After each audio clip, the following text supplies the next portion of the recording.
जय जय श्री राधारमण, जय जय नवल किशोर, जय गोपी चित चोर प्रभु, जय जय माखन चोर, जय जय माखन चोर। सियावर रामचंद्र की जय, श्री कृष्ण कन्हैया लाल की जय। प्रेम से भगवान का संकीर्तन, प्रेम से एकदम। भगवान की कथा में लोग बड़ा संकोच करते हैं कि लोग क्या कहेंगे, कि हम भजन कर रहे हैं तो लोग देखेंगे तो क्या कहेंगे कि ये देखिए ये पुराने विचारों में डूब रहा है। जबकि वास्तविकता ये है कि विचार चाहे नहीं हो, चाहे पुराने, जब तक भगवान की कथा में मुक्त कंठ से गाएंगे नहीं तब तक फिर जीवन का आनंद नहीं मिलेगा, ये निश्चित। इसलिए भगवान की कथा जहाँ हो वहाँ मुक्त कंठ से ताली, मुक्त हस्त से ताली बजाइए और मुक्त कंठ से भगवान का गुण गाइए, दोनों काम बिना संकोच के। तो चलिए भगवान की मधुर लीला का गुणगान और भगवान की स्तुति। आपको मोबाइल में कैसा बोले तो वही धुन जाकर मिलने पाएगा। अधरम मधुरम वदनम मधुरम नयनम मधुरम हसितम मधुरम हृदयम मधुरम गमनम मधुरम मधुराधिपतेरखिलम मधुरम वचनम मधुरम चरितम मधुरम वसनम मधुरम वलितम मधुरम चलितम मधुरम भ्रमितम मधुरम मधुराधिपतेरखिलम मधुरम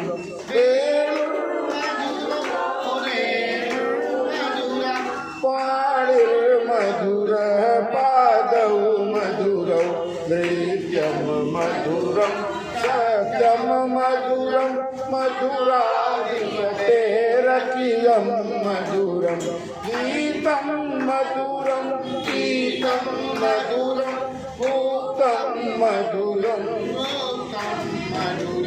रूपं मधुरं तिलकं मधुरं मधुराधिपतेरखिलं मधुरं करणं मधुरं तरणं मधुरं हरणं मधुरं रमणं मधुरं वनितं मधुरं शमितं मधुरं मधुराधिपतेरखिलं मधुरं कुञ्जा मधुरा माला मधुरा यमुना मधुरा वीथि मधुरा सलिलं मधुरं कमलं मधुरं मधुराधिपतेरखिलं मधुरं गोपी मधुरा गागा मधुरा युक्तं मधुरं मुक्तं मधुरं दृष्टं मधुरं शिष्टं मधुरं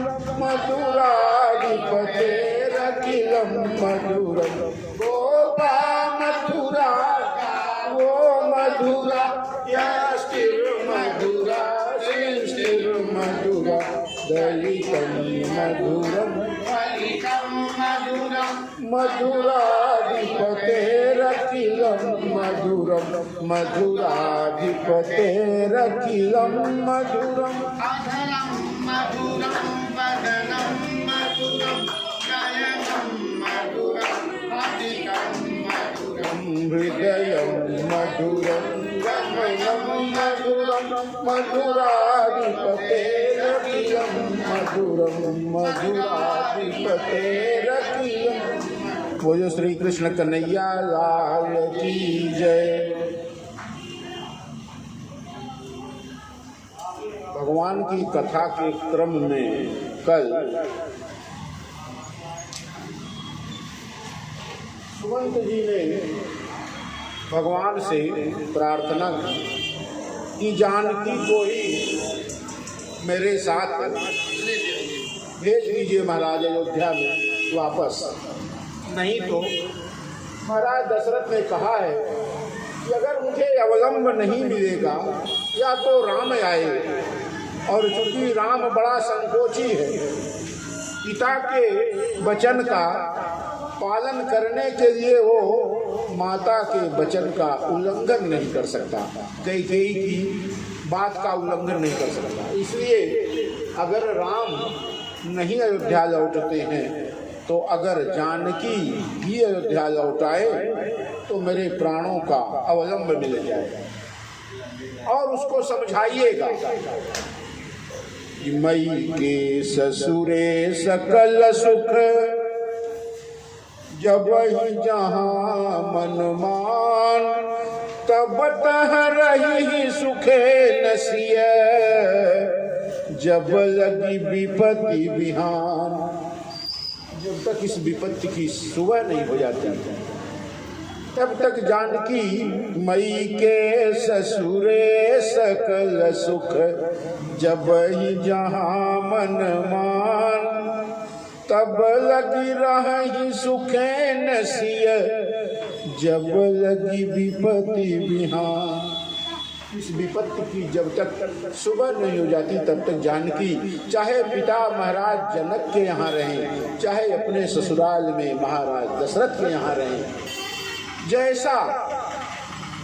जैसा उनको अच्छा लगे, जब वहीं जहाँ मन मान, जैसा मन में आए कि अयोध्या में रहना है या जनकपुर में, उस प्रकार से जानकी स्वतंत्र है।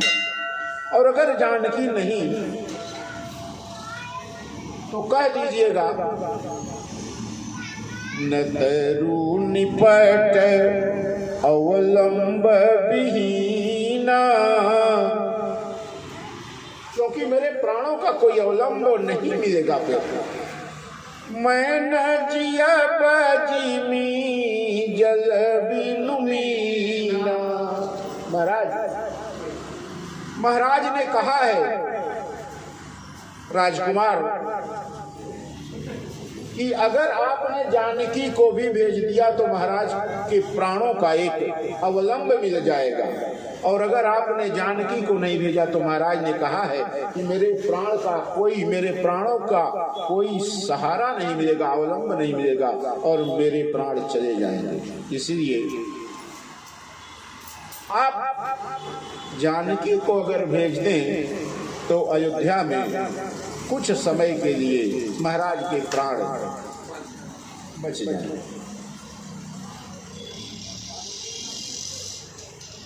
मां जानकी ने भगवान की ओर देखा कि भगवान क्या चाहता है, और मां को चिंता है कि कहीं भगवान का आदेश हो गया तब क्या करें, तब तो अयोध्या वापस जाना पड़ेगा। कहाँ से? जो कल के बच्चे आए हैं, आज मतलब नहीं कथा में, कि भगवान माँ जानकी और लक्ष्मण जी के साथ कहाँ है? वन में। और पहुँचाने कौन गया है? सुमंत जी, जो महाराज के प्रधानमंत्री हैं अयोध्या के। और महाराज ने कहा है कि सुमंत जी वन दिखाई सुरसरिया नवाई, आए हुबेगी फेरी दो भाई। जंगल में विहार करा के, जंगल को दिखलाकर, गंगा जी का स्नान कराकर दोनों भाइयों को मेरी पुत्रवधू समेत 2-4 दिन में फिर अयोध्या में लेकर चले आइए, तब तो मेरे प्राण बचेंगे। यही बात श्री राम के सामने जब सुमंत जी ने कहा तो जानकी जी को भय लगा कि कहीं स्वामी का आदेश हो जाएगा तो मुझे अयोध्या जाना पड़ेगा। और मैंने अयोध्या में प्रण लिया है कि तन प्राण की केवल प्राण। भगवान के साथ या तो प्राण रहेंगे या तो तन और प्राण दोनों रहेंगे। अगर भगवान के साथ रहेंगे तब तो तन और प्राण दोनों हैं, और अगर भगवान का विछोह होगा तो तन चाहे जहां रहे, प्राण तो भगवान के पास ही रहेगा, यानी प्राण निकल जाएंगे। तब मां ने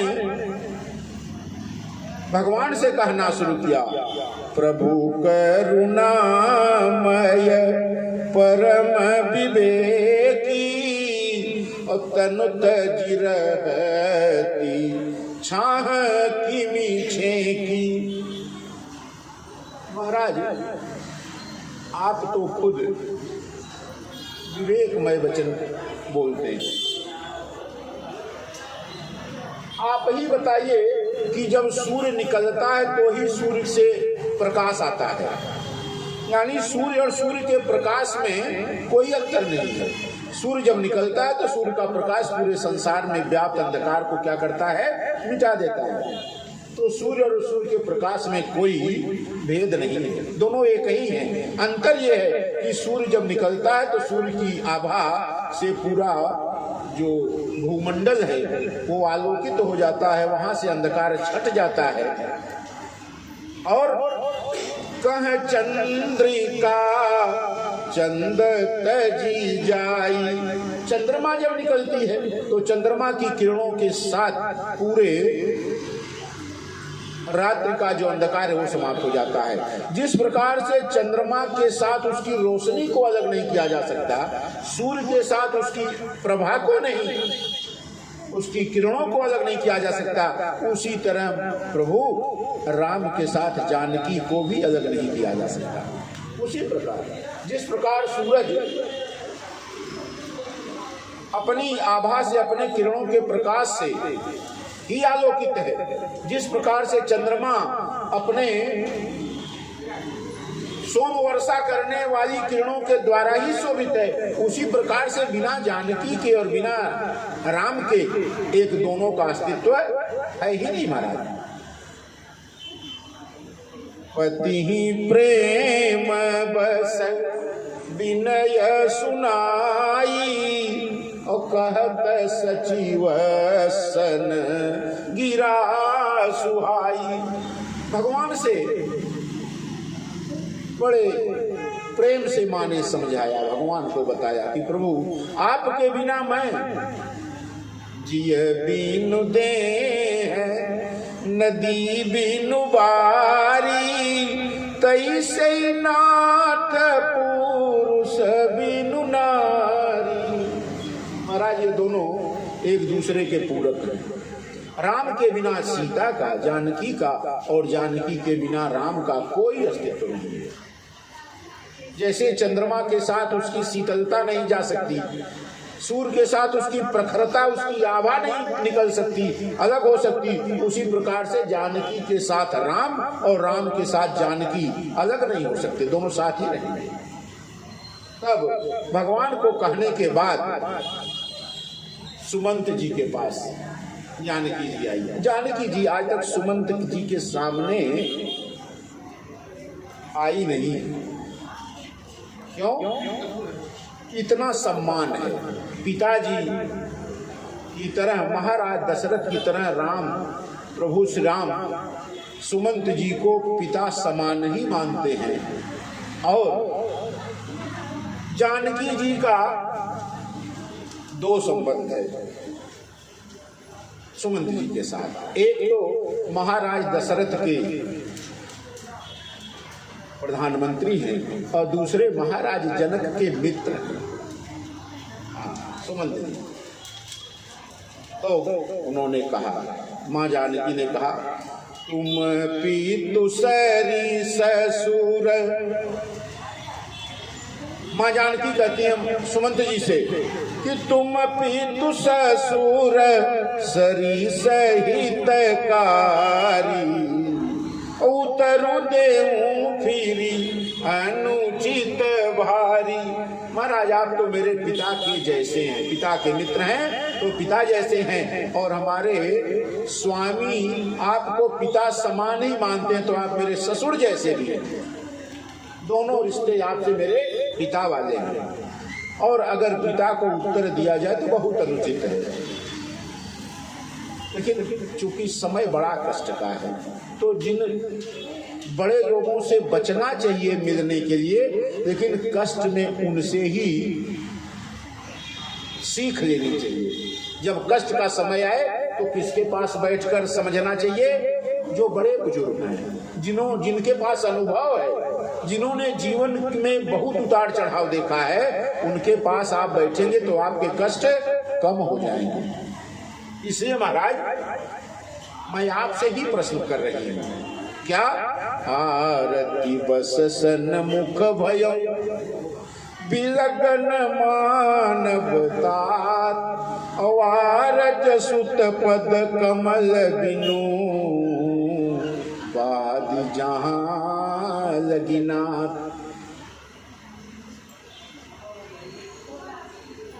आप मेरे पिता समान हैं, ससुर के समान हैं। आप ही बताइए, अयोध्या में मेरा नाता किसके नाते है? अयोध्या में विवाह हुआ तो ये सब नाते किसके कारण बने? मैं जहां तक समझती हूँ कि आरज सुत पद कमल बिनु, आरज सुत मतलब आर्य पुत्र। माँ जानकी भगवान को क्या कहती हैं? आर्य पुत्र। आर्य पुत्र श्री राम के साथ विवाह हुआ तो मेरे अयोध्या के साथ संबंध बने, आप ससुर बने, महाराज दशरथ ससुर बने, महारानी कौशल्या सास बनी, स्वामी श्री राम बने, और इस तरह से सब संबंध स्थापित हुए। क्यों? क्योंकि संबंध मेरा किससे बना? भगवान से। तो जब संबंध भगवान से बनता है तो सब अपने हो जाते हैं। तो ये बताइए, मैं बड़े कष्ट में हूँ, आप ही इस प्रश्न का उत्तर दे दीजिए कि क्या बिना भगवान के चरणों की प्रीति के बिना अयोध्या में मेरा कोई अस्तित्व है? आरज सुत पद कमल बिनु बाद जहां लगी नात। जितने नाते हैं, अगर सब नातों में भगवान का नाता जुड़ा है तब तो नाता समझिए, और अगर भगवान का नाता नहीं हो, संसार से नाता रखते हैं तो उस नातों का कोई अर्थ है बिल्कुल नहीं।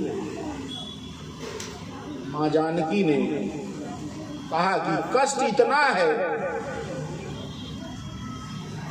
आप पिता के समान है, मैं कभी आपके सामने आज तक किसी प्रश्न को लेकर नहीं आई, लेकिन आज आरती बस सन्मुख भयं बिलगन मानवतार आरज सुत पद कमल बिनु बाद जहां लगिना। भगवान के चरणों से जुड़ने के सिवाय अगर आपका कोई कार्य है वो व्यर्थ है, क्योंकि जितने भी संबंध है सब कहां से हैं? गोविंद के चरणों से हैं, श्री राम के चरणों से हैं। ये संबंध ऐसा है, ये अटूट संबंध है, क्योंकि हम आत्मा है और वो क्या है? परमात्मा है। तो आत्मा का संबंध किससे होता है? परमात्मा से। ये तो अखंड संबंध है। ये संबंध, बाकी संबंध तो बीच में बनते और बिगड़ते हैं, शरीर धारण कर लेते हैं तो हमारा नया संबंध बन जाता है। हमारा संबंध पुराना किससे है? परमात्मा से। तो आरज सुत पद कमल बिनु, बिना भगवान के चरणों के कोई नाता नहीं बनाए। और जहां तक वैभव की बात है, पितु वैभव विलास में डीठा, पिताजी का वैभव भी मैंने भोगा है। पिता जनक जी महाराज का कैसा वैभव है? नृपमणि मुकुट मिलित पद पीठा। जब नृपों की, राजाओं की सभा में बैठते तो महाराज सिरमौर होते और सुख निदान यस पितु गृह मोरे। मेरे पिता के यहाँ सुख की ऐसी कोई वस्तु नहीं थी जो उपलब्ध न हो, लेकिन जब से भगवान को देखा अयोध्या में, भगवान अयोध्या से जब जनकपुर गए तो जानकी जी से कहाँ भेंट हुई? पहली झलक भगवान की फुलवारी में मिली, और वहीं जानकी जी ने भगवान को आंखों के नेत्रों के द्वारा अपने हृदय में बैठा लिया। लोचन मग राम ही उरयानी दीन पलक कपाट सयानी। भगवान को नेत्रों के रास्ते हृदय में उतार कर जानकी जी ने पलकों का कपाट कबाड़ बंद कर दिया। क्यों? भगवान रास्ते से, उसी रास्ते से, जिस रास्ते से आए फिर चले न जाएं। जानकी जी ने भगवान के जाने के सारे मार्ग बंद कर दिए। उन्हें जब भगवान को देखा तो सब सुख वगैरह जो था ना, सब समाप्त हो गया। इससे बड़ा सुख और कोई नहीं महाराज जो मेरे स्वामी के साथ है। तब और मैंने अपने ससुर महाराज दशरथ का भी वैभव देखा है। कौन है? ससुर चकवई कौशल राऊ भुवन चारी दस प्रगट प्रभाव। 14 भुवन में चक्रवर्ती सम्राट महाराज दशरथ का नाम अमर है। क्यों? आगे होई जई सुरपति अवरध सिंहासन आसन दे। बोले मैं किस व्यक्ति की बहू हूँ? वो चक्रवर्ती सम्राट महाराज दशरथ हैं, जिनके मित्र हैं इंद्र मित्र हैं। जब कभी इंद्रपुरी में महाराज दशरथ जाते तो इंद्र आगे आकर अपने द्वार पर महाराज का स्वागत करते और स्वागत करके इंद्र लेकर जाते। कहाँ बैठाते उनको? अपने सिंहासन पर। आधे पर महाराज बैठते दशरथ और आधे सिंहासन पर कौन बैठता? इंद्र। आगे होई यही सुरपति अवरध सिंहासन आसन दे। आधा सिंहासन महाराज दशरथ को दे देता। मैं उस ससुर की बहू और पिता और माता, ससुर और सास मेरे इतने महान है कि इनका अगर वर्णन हम कर सके महाराज, ये हमारे बस की बात नहीं है। लेकिन बिनु रघुपति पद पदुम परागा मोहि के सपने हूँ सुखद न लागा। लेकिन जब बात भगवान की आती है तो भगवान के चरणों को छोड़ती हूँ तो मुझे सब बेकार व्यर्थ लगता है। बिनु रघुपति पद पदुम परागा मोहि सपने हूँ केहू सुखद न लागा। सुमंत जी, आप पिता के समान है, इसलिए मैं अपने हृदय की बात आपसे कह रही हूँ कि भगवान के चरणों को छोड़कर मुझे स्वप्न में भी न तो अयोध्या की याद आती है न तो जनकपुर की याद आती है। तब आप स्थान की बात करते हैं कि जंगल में बहुत कष्ट है। जहां मेरे स्वामी कष्ट भोगेंगे वहीं मैं भी कष्ट भोगूंगा।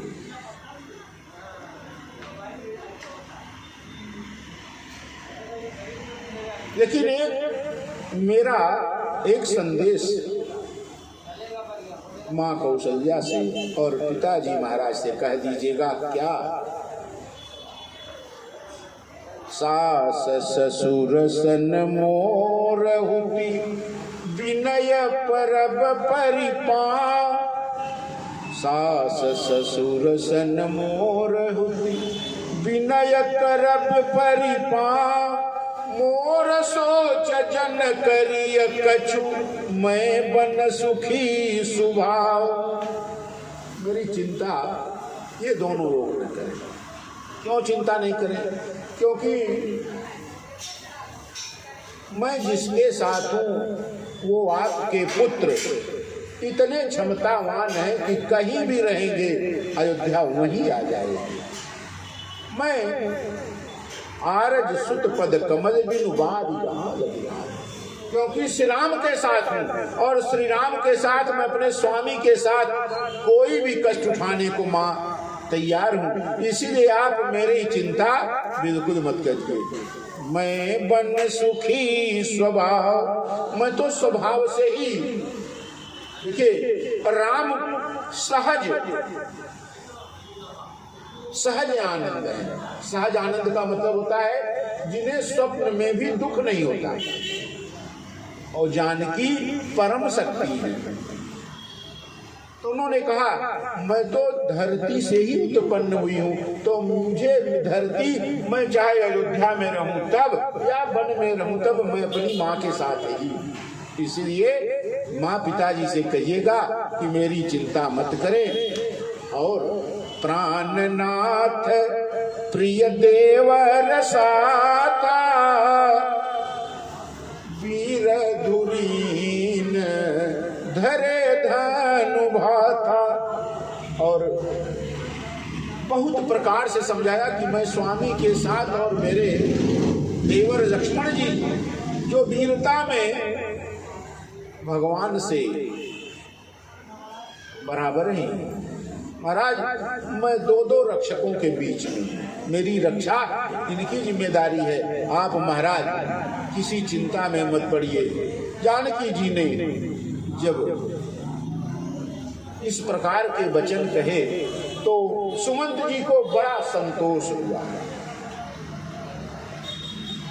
संतोष न तो अयोध्या के बड़े बड़े प्रासादों महलों की जानकी को कुछ चाह है, और न तो जानकी उन अयोध्या के महलों से कुछ चाहती है। वो तो श्री राम के प्रति पूर्ण समर्पित है।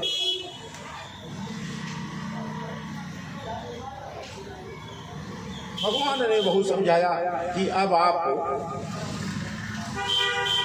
अयोध्या के लिए प्रस्थान करिए। और महाराज से सुनी सुमंत्र शीतल पानी, भयउ विकल जनु फनि मनि हानि। व्याकुल हो गए। इतने कष्ट में भी इतना संयमित व्यवहार। अगर गांव में किसी घर में कुछ हो जाए तो पहले बहू में तो सास और ससुर को इतनी गाली देती है। माँ ने कैसे व्यवहार किया कि माँ से कहिएगा मेरी सास कौशल्या जी से, ससुर महाराज दशरथ से, कि मैं स्वाभाविक रूप से सुखी हूँ, मुझे जरा सी भी न तो कष्ट की कोई बात है न मुझे चिंता है। आप लोग निश्चिंत रहिए, आप लोग चिंता मत करिएगा। मैं बन सुखी स्वभाव, अपने स्वभाव से ही सुखी हूँ। सुमंत जी ने जब इस प्रकार के वचन सुने तो बड़े कष्ट में। महाराज क्या कहेंगे? सुखी स्वभाव का मतलब ये होता है गुरुजी, जो कुछ मिल जाए उसी में परम संतुष्ट हो, सहज स्वभाव है। और करोड़ों मिल जाए और पेट न भरे तो अतृप्त है वो, सहज स्वभाव।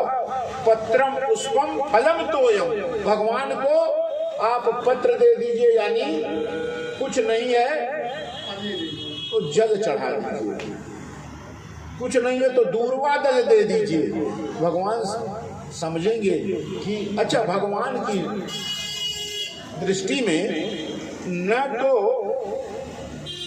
मणि माणिक का भाव ज्यादा है और न तो दूब का भाव कम है। क्यों? बनाया तो दोनों उन्होंने। ये तो हमारी निगाह में सोना चांदी का भाव कम ज्यादा है, भगवान की दृष्टि में न तो मनुष्य और न साधारण जीव कोई अंतर नहीं। क्यों?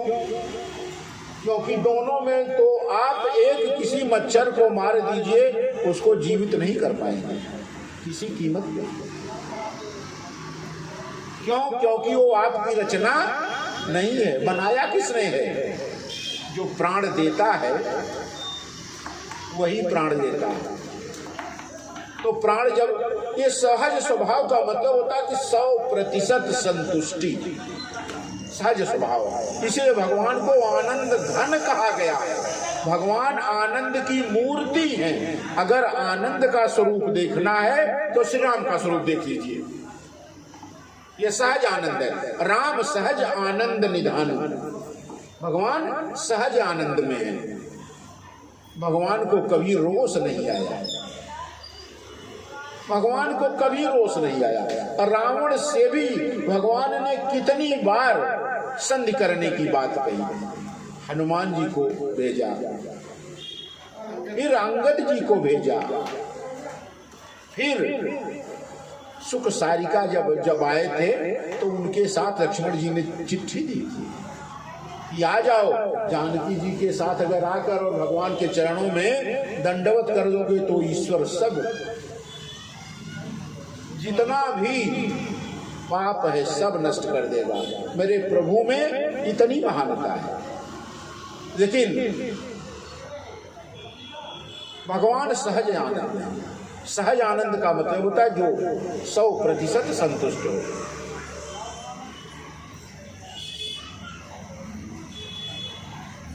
सुमंत जी को भगवान ने समझाया कि अब आप अयोध्या जाइए। घोड़ों को बांधा है एक वृक्ष के साथ, बहुत समझाए और सुमंत जी इतना रो रहे हैं कि फिर रथ की तरफ जाने की हिम्मत नहीं पड़ी। क्या करें, घोड़े बांध कर ले आए। चरफराही मग चलही न घोरे, अपन मृग मनहु आनी रथ जोरे।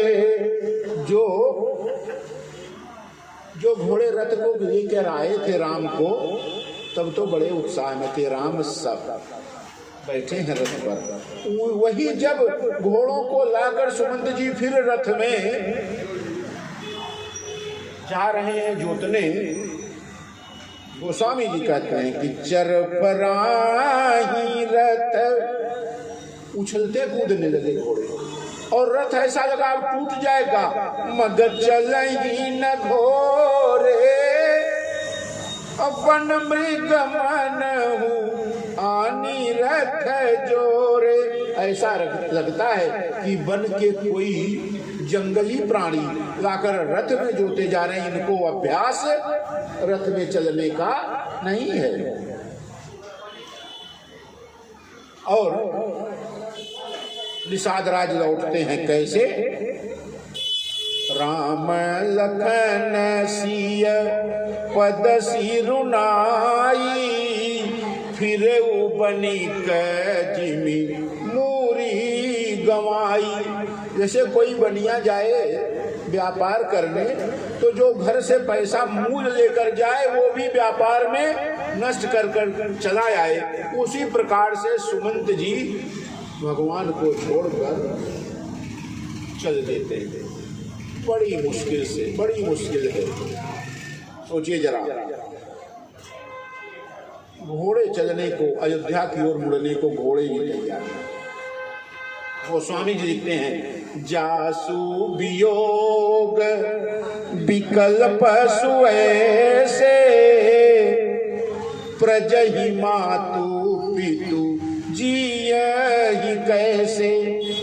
जिसके प्रेम में पशु भी व्याकुल हैं, जरा उनके माता पिता के बारे में सोचिए कि वो कितने व्याकुल होंगे। जासु वियोग विकल्प सुऐसे, प्रजा मातु पितु जियहि कैसे। और तब राम ने जबरदस्ती भेजा है। परबस राम सुमंत पठाए, सुरसरी तीर आप चली आए। ये बड़ा सुंदर प्रसंग आया है, बहुत सुंदर। बरबस जबरदस्ती, हठपूर्वक भगवान ने सुमंत जी को भेजा।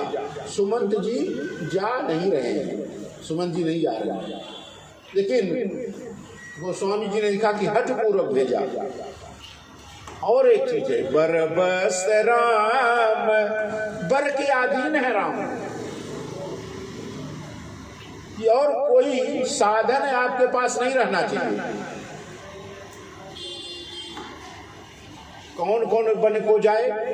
माँ कैकेयी ने कहा है, तापस बेस विशेष उदासी 14 बरिस राम बनवासी। अयोध्या का कोई भी व्यक्ति राम की सेवा में नहीं जाएगा।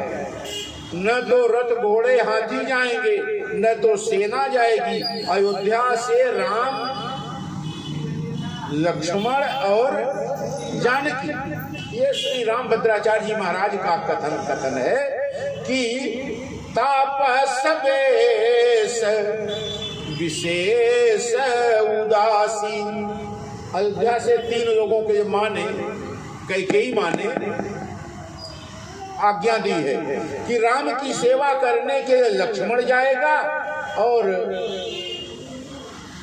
राम की व्यवस्था करने के लिए भोजन की जानकी जाएगी। राम को अकेले नहीं छोड़ा जा सकता। राम अयोध्या का भविष्य है और माँ जानकी परम शक्ति है और लक्ष्मण शेषावतार है। ये 2 रहेंगे तो राम को अयोध्या वापस आने में कोई समस्या नहीं होगी। इसलिए 3 लोगों के लिए आज्ञा है, चौथा कोई रह नहीं सकता। तो वर के अधीन यानी आज्ञा के अधीन होने के नाते बरबस राम सुमंत पठाए। उसी आज्ञा के अधीन होकर श्री राम ने सुमंत जी को भेजा और फिर वहीं से गंगा जी के पावन तट पर आकर खड़े हो गए। बरबस राम सुमंत पठाए सुरसरी तीर आप चली आए। गंगा जी के तट पर आकर भगवान खड़े हैं और केवट से नाव मांग रहे हैं। मांगी नाव न केवट आना कही तुम्हार मरम में जाना। भगवान नाव मांगते हैं कहाँ? प्रयागराज में, जहाँ आजकल महाकुंभ का मेला लगा है। मांगी नाव न केवट आना, भगवान नाव मांगते हैं लेकिन केवट मना कर देता है, नहीं मांगा। केवट मना कर देता। केवट है कौन? आज केवट ने रात्र में ही घाट की सारी नौकाओं को दूर कर दिया है। केवल मैं घाट पे रहूंगा। क्यों? क्योंकि आज प्रभु से मेरा वार्तालाप होगा। प्रभु को मेरी नाव में बैठना है। इसीलिए जब भगवान कहते हैं कि भैया उस पार जाना है तो केवट कहता है महाराज गंगा जी उतार पे है। यही घाट से थोड़ी दूरी है, कटिलों जल था दिखाई हो। महाराज बहुत गंगा जी में जल बहुत कम है। यही घाट से थोड़ी दूरी है, कटिलों जल था दिखाई हो।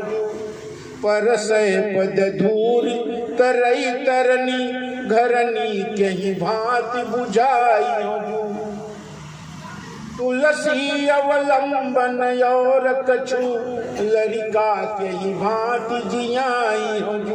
महाराज एक चीज और है कि अगर आप मेरी नाव में बैठते हैं ना तो मेरे ये समस्या खड़ी हो जाएगी। क्या?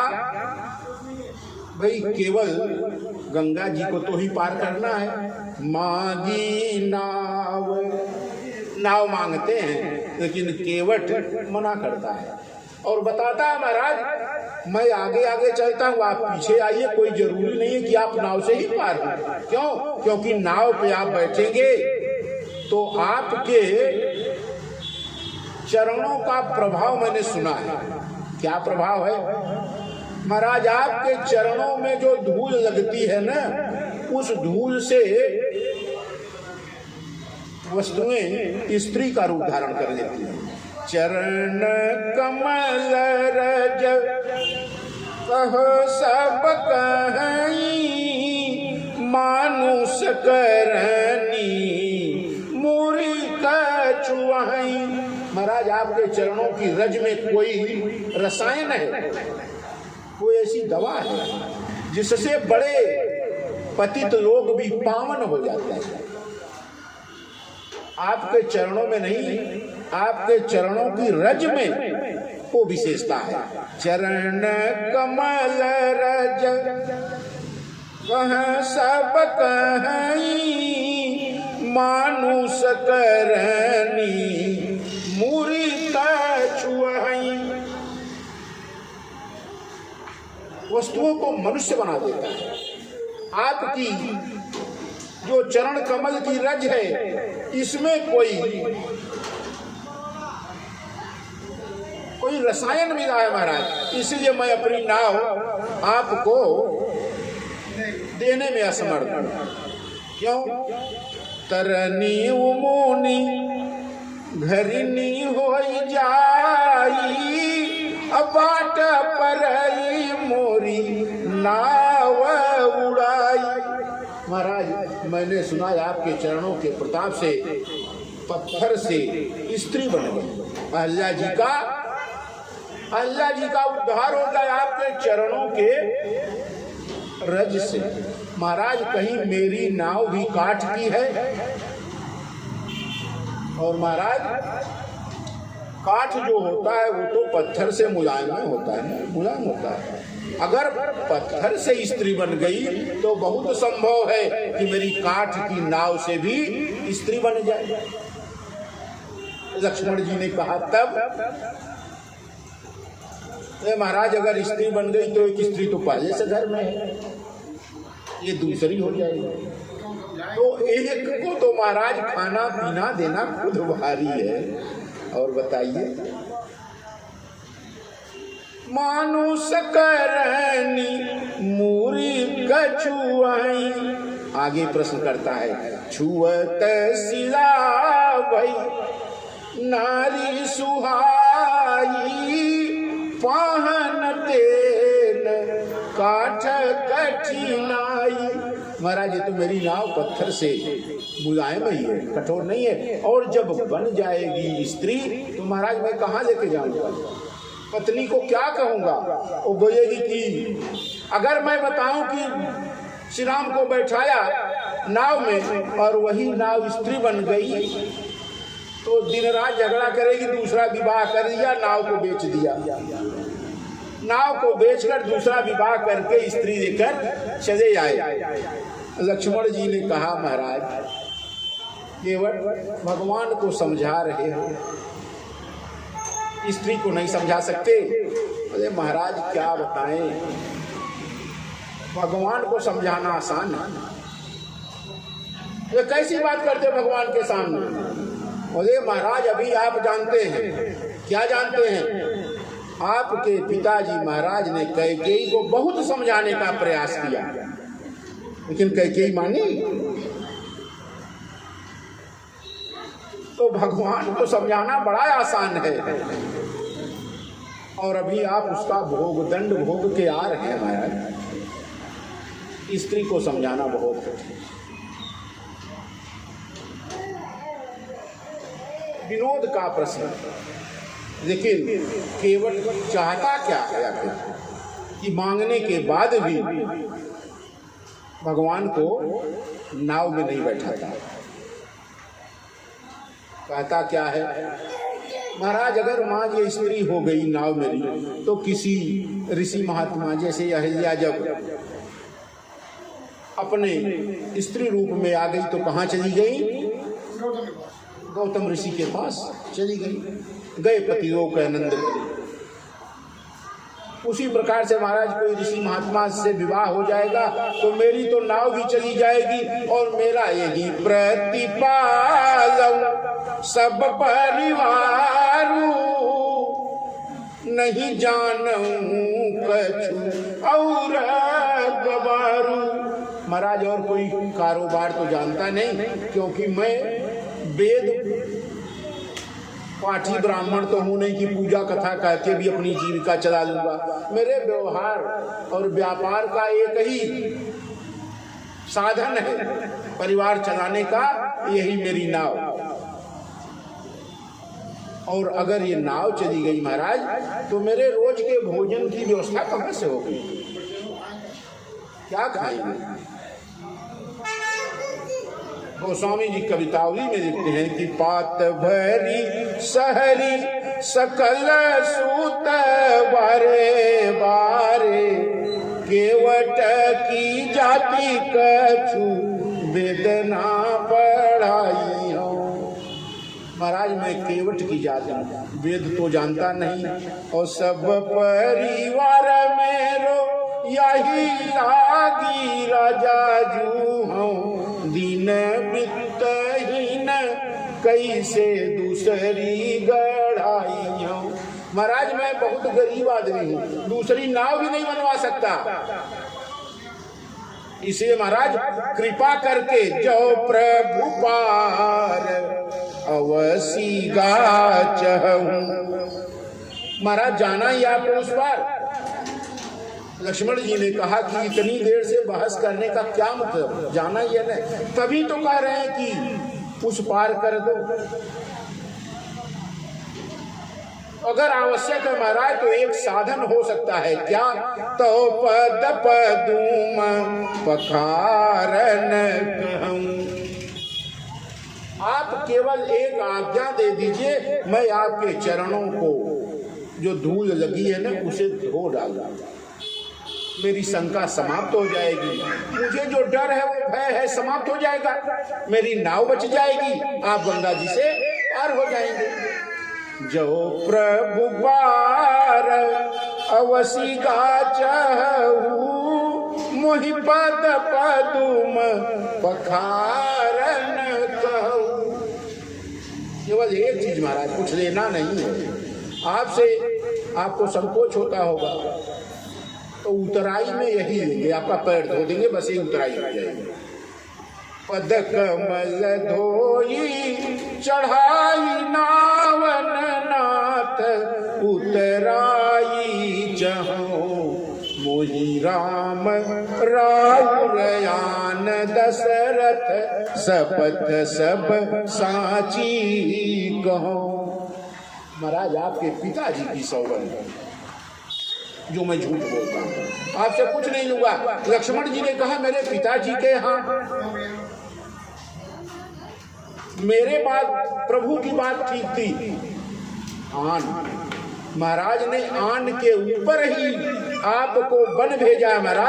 महाराज के आन के जैसी किसी की आन ही नहीं है जिसने अपने आन के खातिर राम को बन भेज दिया, इसलिए कि मेरा वचन झूठा न हो जाए, इसीलिए प्राण का तजना महाराज ने उचित समझा, वचन भंग उचित नहीं समझा। मोहि राम राउर आन दशरथ सपथ सब साची कहूं बरु तीर मारही रतन पे जब लगिन पाय पखारी हूं तब लगिन तुलसीदास नाथ कृपाल पार उतारियों।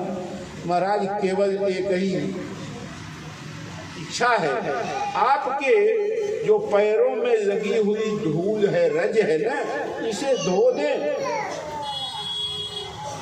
बस मेरा संदेह मिट जाए, मेरी नाव बच जाए और आप गंगा जी के उस पार हो जाए। भगवान ने बड़े जोर से ठहाका लगाया, सुनी केवट के बैन प्रेम लपेटे अटपटे बिहसे करुणायन चितई जानकी लखन तन। आज भगवान ने जानकी जी को और लक्ष्मण जी को देखकर खूब जोर से हंसे।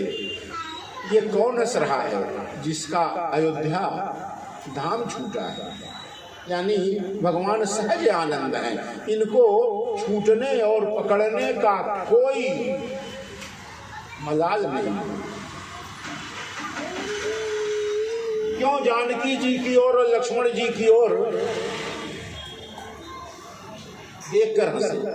क्योंकि जब केवट चरण धोएगा तो दोनों चरण धोएगा, और एक चरण की सेवा माँ जानकी करती हैं भगवान के, और एक चरण की सेवा लक्ष्मण जी करते हैं। दोनों ने भगवान के चरण बांट रखे हैं।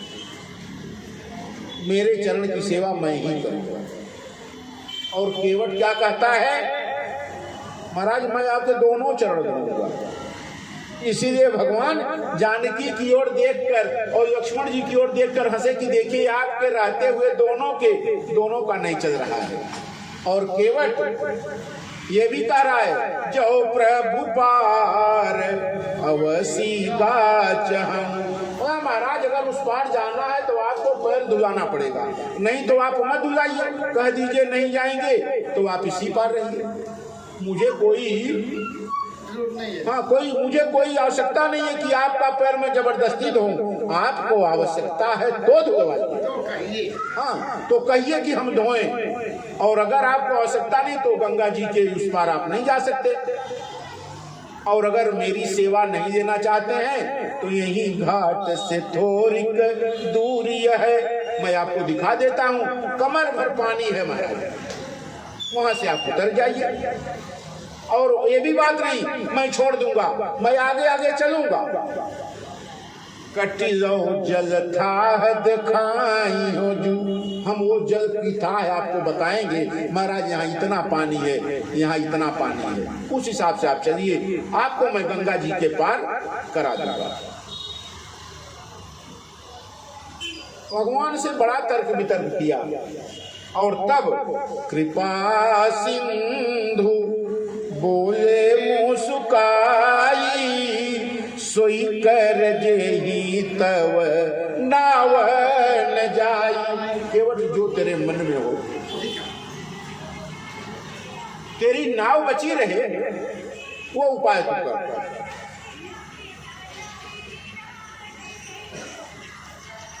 वही कर अंत में, लेकिन जल्दी कर, क्योंकि उस पार जितने जल्द पहुंच जाएंगे, जितनी जल्दी पहुंच जाएंगे उतना बढ़िया। बेगी आन जल पाया पखारू, होत विलंब उतार ही पारू। सोचे जरा, भगवान के नाखून से यानी भगवान के अंगूठे से निकली हुई गंगा जी। गोस्वामी जी ने कहा कि भगवान के अंगूठे से निकली है, भगवान चाहे तो एक छलांग में गंगा जी को पार कर दे, लेकिन नहीं, मर्यादा है भगवान की। क्या? जब आप नदी के किनारे खड़े होंगे तो जो व्यवस्था है नदी के पार करने की उसका उपयोग करिए, क्योंकि गंगा जी भगवान के नख से निकली जरूर हैं, लेकिन मर्यादा संसार में गंगा जी के जैसी और किसी नदी की नहीं है। तो उनकी मर्यादा के अनुसार व्यवहार होना चाहिए लोकल में। कहा गोस्वामी जी ने, जासु नाम सुमिरत एक बारा, उतर नर भव सिंधु अपारा। एक बार नाम ले लिया और भवसागर से पार हो गया। भगवान श्री राम का एक बार नाम ले लिया, जिसने वो व्यक्ति भवसागर रूपी संसार से पार हो गया। सोई कृपाल केवट ही निहोरा। वही भगवान श्री राम जिनके नाम लेने से बड़े बड़े पापी भी भवसागर को पार कर जाते हैं, वो प्रभु श्री राम केवट का निहोरा ले रहे हैं, यानी केवट से प्रार्थना करके गंगा जी पार कर रहे हैं। सोई कृपाल केवट ही निहोरा। कौन है प्रभु? जही जाती हूँ पगते थोरा। वो परब्रह्म जब बलि के यहाँ, महाराज बलि के यहाँ पहुंचे तो 3 कदम में तीनों लोक नाप दिया। और उसी समय ब्रह्मा जी ने, जब भगवान का चरण ब्रह्मलोक में गया तो ब्रह्मा जी ने भगवान के चरण को धोकर और अपने कमंडल में रख लिया। और उसी कमंडल से गंगा जी का प्रादुर्भाव हुआ। गंगा जी जब, भगीरथ जी जब प्रार्थना करने गए तो ब्रह्मा जी की प्रार्थना की तो उन्होंने कहा, महाराज आप गंगा जी को छोड़िए। तो मैं गंगा जी को छोड़ूंगा, लेकिन गंगा जी की धार इतनी ज्यादा है कि ये पाताल में चली जाएंगी पृथ्वी को भेद कर। तब बोले देखिए, गंगा जी की धवल धार की विकरालता को धारण करने की समर्थ केवल एक है, वो है महादेव। महादेव की आप विनती करिए महादेव से और प्रसन्न करिए, कहिए कि महाराज गंगा जी की धवल धारा को आप रोकने का प्रयास करिए। भगवान ने कहा ठीक है। भगवान ने अपने मस्तक पर धारण कर लिया गंगा जी को और एक लट खोलकर गंगा जी को बाहर कर दिया। एक लट गंगा जी, एक लट से बाल से गंगा जी को, जिससे गंगा जी की धवल धार 3 दिशाओं में गंगा गई हैं। एक आकाश में गई, आकाश गंगा, एक धरती पर आई तो भागीरथी गंगा, और एक पाताल में गई तो पाताल गंगा। ये 3 गंगा, एक ही धारा, एक ही भागीरथ के प्रयासों से किए गए वहां से 3 गंगा का उदय हुआ। आकाश गंगा, पाताल गंगा और धरती पर भागीरथी गंगा। उस गंगा जी को पार करने के लिए भगवान केवट का निहोरा लेते हैं।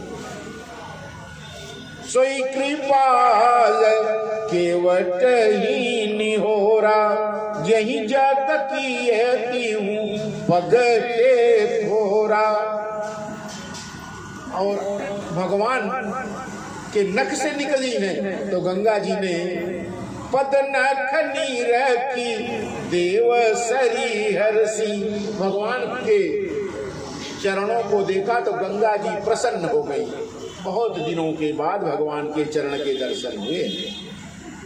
केवल आनंद में, आज्ञा पालन करने में जुट गया। केवट राम रजाय सुपावा, पानी कठोता भरिए आवा।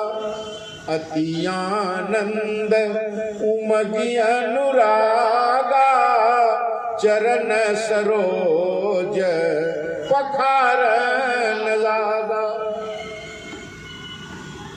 रजायस राम की आज्ञा पाकर केवट ने यहाँ भी चालाकी की। क्या किया? पानी कठोता भरी आवा।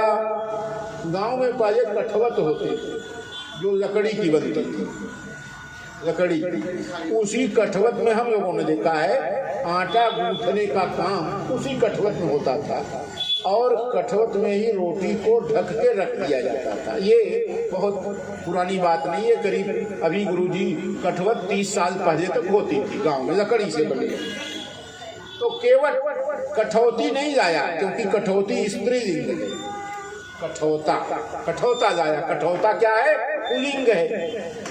केवट ने सोचा यदि कठौती लेकर चलता हूँ तो अगर इसके मनुष्य बनेगी तो स्त्री बन जाएगी, अब कठौता लेकर चलता हूँ तो अगर इससे कुछ बनेगा तो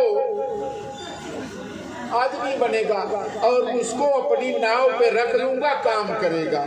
और स्त्री बन गई तो फिर वही समस्या, कहाँ इसको रखूंगा। तो केवट कठौता लेकर आया और अति आनंद उमगी अनुरागा, चरण सरोज पखारन लागा। जरा देखिए उसी कठौता में कठौता इतनी छोटी लाया कि भगवान के दोनों पैर उसमें न एक साथ न रखे जा सके। अब एक पैर उठा लिया भगवान का, भगवान एक पैर पर कोई भी आदमी खड़ा हो तो लड़खड़ाने लगेगा। भगवान लड़खड़ाने लगे तो बोला महाराज आप ऐसा करिए, मेरे सर पे हाथ रख दीजिए, आपको सहारा मिल जाएगा। दुनिया सहारा भगवान का खोजती है और केवट भगवान का सहारा बना।